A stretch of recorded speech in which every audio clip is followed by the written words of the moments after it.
सम्राट अशोक ने पद्मावती के रानी के सामने शस्त्र डाले थे। और यही नहीं कि डॉक्टर बाबा साहब अम्बेडकर ने आज के दिन विजयादशमी के दिन नागपुर में 14 अक्टूबर 1956 को दीक्षा दी और उन्होंने दीक्षा दिलवाई। तो ज्ञान ज्योति प्रतिभा से बनते जी आए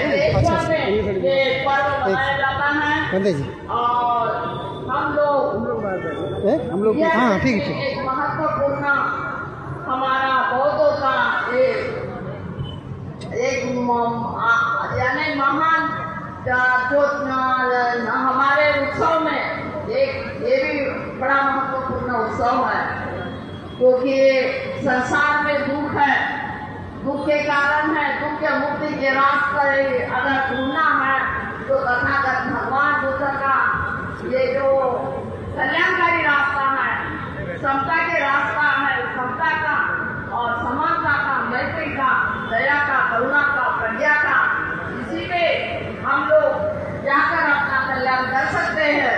तो डॉक्टर बाबा साहब अम्बेडकर ने 1956 को दीक्षा दिलवाई और उन्होंने दीक्षा चंद्रमणि भट्टे से भी ग्रहण की थी।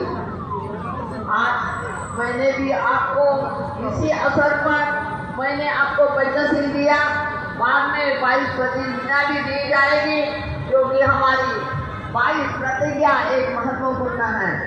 22 प्रतिज्ञा के लिए इसी भूमि पर पीछे बड़ा बवाल हुआ था और राजेंद्र पाल गौतम को अपना मंत्री पद से इस्तीफा देना पड़ा था। तो ये हमारे जो का धर्म ये पहले से कल्याणकारी, हम पहले ही बौद्ध थे।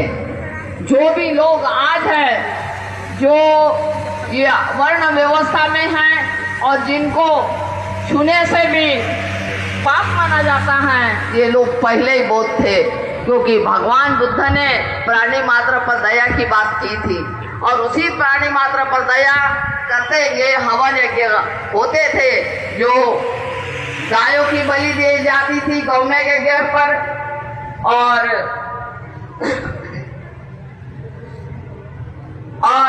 नरने के यज्ञ पर 60-60 साल के वृद्धों की भी बलि दी जाती थी और अश्वमेध में यज्ञ होते थे, घोड़ों की बलि दी जाती थी।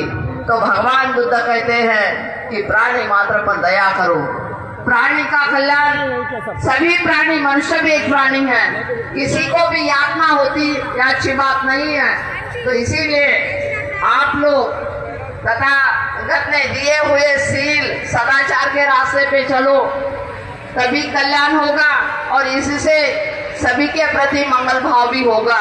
पहला सील है पाणातिपाता वेरमणि सिक्खापदं समादयामि। हम किसी भी प्रकार से हम हिंसा नहीं करेंगे, प्राणी मात्र पर दया करेंगे। दूसरा सील है अतिन्नदाना वेरमणि सिक्खापदं समादयामि। हम चोरी नहीं करेंगे, दी हुई चीज स्वीकार करेंगे। और तीसरा सील है कामे सुमिच्छाचारा वेरमणि सिक्खापदं समादयामि।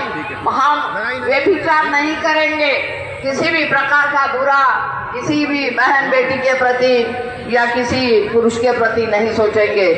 चौथा सील है मुस्सावादा वेरमणि सिक्खापदं समादयामि। हम कटु वचन का प्रयोग नहीं करेंगे।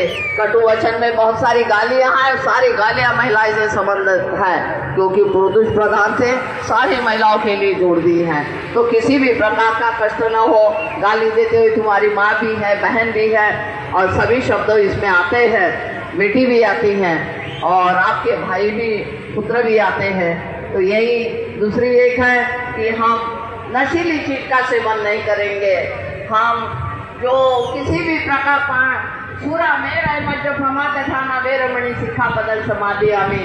हम कोई भी शराब हो या जो भी नशा से मनुष्य का नुकसान होता है, उस जो हम शिक्षा से विरत रहेंगे, ये हम शिक्षा ग्रहण करते हैं। हम नशीली चीज का सेवन नहीं करेंगे।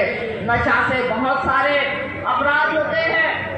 नशा में खुद का शरीर नष्ट होता है, क्योंकि जो तुम जलती हुई ज्वाला में कूदते हुए भयभीत नहीं होना, वो वो तुम्हारी स्वर्ण परीक्षा है। तो आसमान से पाताल में कूदते हुए भयभीत नहीं होना, वो तुम्हारी शक्ति कसौटी ना। तो शेर के सामने जाते हुए भयभीत नहीं होना, वो तुम्हारी पराक्रम की कसौटी है। पर तुम शराब से सदा दूर रहना, क्योंकि पाप और अनाचार की जननी है। तो यही है, तो आप इस चीज का जरूर पालन करना। एक गुटखा वगैरह खाने से कैंसर की बीमारी होती है, शराब पीने से मेरी भी फोटो आ जाएगी।